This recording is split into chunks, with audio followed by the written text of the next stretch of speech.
sebaiknya Islam Nusantara nggak usah dibikin definisi khusus.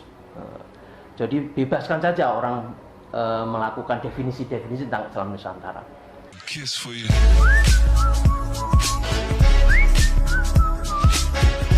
Assalamualaikum warahmatullahi wabarakatuh. Sahabat An-Nur yang berbahagia, hari ini kita bertemu lagi di Ngobrol di hari Sabtu. Alhamdulillah bersama kami sudah hadir Ustadz Saptadi. Beliau adalah intelektual muda Nahdlatul Ulama.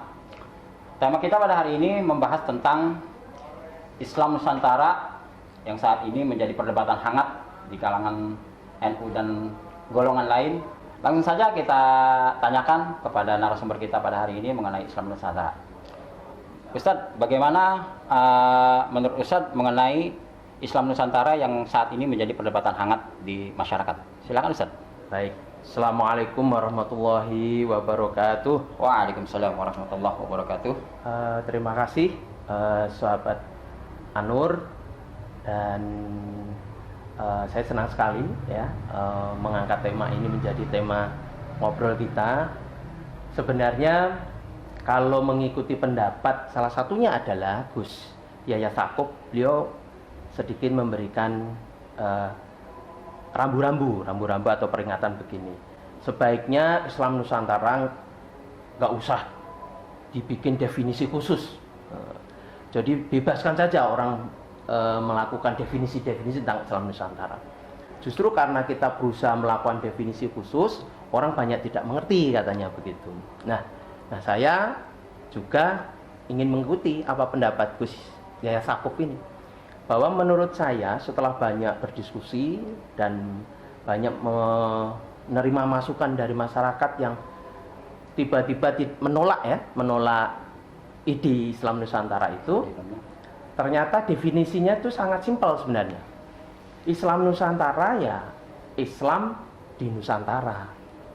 Jadi kalau mau pengertian itu simpel di otak kita, bahwa Islam di Nusantara nantinya juga mungkin punya ciri khas berbeda dengan Islam di Arab, Islam di Thailand, Islam di Amerika, Islam di Eropa, dan sebagainya.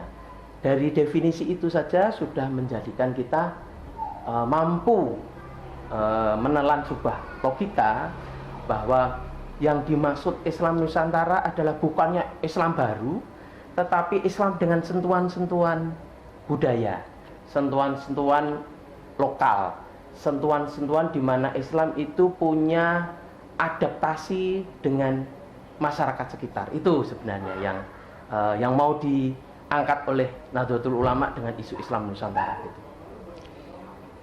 Baik, sekarang ini banyak perkembangan yang mengatakan bahwa Islam Nusantara adalah sebagai agama yang baru, sebagai aliran yang baru. Nah, kalau kita kaitkan dengan budaya, apakah ada kaitannya antara budaya dengan agama Islam tersebut? Oh iya, kan begini ya ceritanya ya. Kalau Al-Quran suka ada firman Allah yang mengatakan begini, wa ma arsalna mir rasulin illa bi lisani qaumihi liyubayyina lahum. Artinya, aku mengutus Rasul itu dengan bahasa kaumnya. Bahasa itu budaya. Supaya apa dengan bahasa kaumnya? Supaya orang bisa terjelaskan gitu. Kalau kita menjelaskan agama tanpa budaya, sangat susah untuk mengembangkan agama. Nah, satu hal lagi, agama dengan budaya pasti ada hubungannya. Pertama begini, agama itu memerintahkan kita menjadi khalifah fil ard. Nah, khalifah fil ard itu harus punya instrumen. Manusia punya instrumen. Instrumennya apa?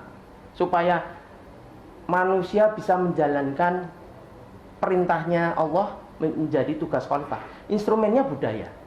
Budaya itu ya teknologi, seperti yang kita alami sekarang ini kan teknologi. Ya, Tuhan kan sudah menyatakan kalau kamu mau jaya di dunia harus punya teknologi, itu budaya. Yang kedua, ada hubungannya lagi. Allah itu memerintahkan Rasulullah untuk tugas utama nih, memperbaiki akhlak. Akhlak itu apa? Saya mau tanya. Akhlak itu kan saya ketemu orang Arab. Itu merangkul, itu orang Arab bisa tersinggung. dan saya dikatakan ini orang nggak berakhlak. Tapi kalau saya ketemu mereka untuk menghormati, saya pegang janggutnya, saya lus-lus. Coba ketemu sama orang Jawa, saya pegang janggutnya, marah dia, kurang ajar ini kan gitu. Jadi akhlak itu juga tidak lepas dari budaya. Nah, jadi agama nggak mungkin lepas dari budaya, karena budaya itu manusia, teknologi itu budaya. Nah, yang ketiga adalah bahwa agama itu sebenarnya kan mempunyai namanya, Nabi itu berpesan tidak boleh jauh atau tidak boleh bertentangan dengan akal. Maksudnya bertentangan dengan akal di sana ada dua sisi nih, yang satu agama, yang satu ilmu pengetahuan. Ilmu pengetahuan itu sains di sana. Nah, sains itu adalah salah satu hasil dari budaya. Bagaimana orang bisa menemukan internet? Bagaimana orang bisa menemukan mobil? Ya awal-awalnya kalau dari dulu-dulunya mereka punya budaya zaman batu, zaman kayu, zaman besi dan sebagainya.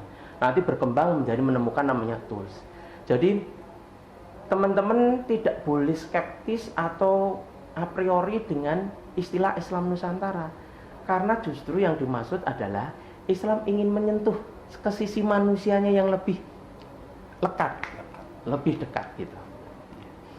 Sungguh bagus sekali sebenarnya ya. Artinya tema yang kita bahas hari ini mengenai Islam Nusantara, apa yang digulirkan oleh NU mengenai Islam Nusantara ini sangat menyentuh dan cocok untuk masyarakat yang ada di Indonesia.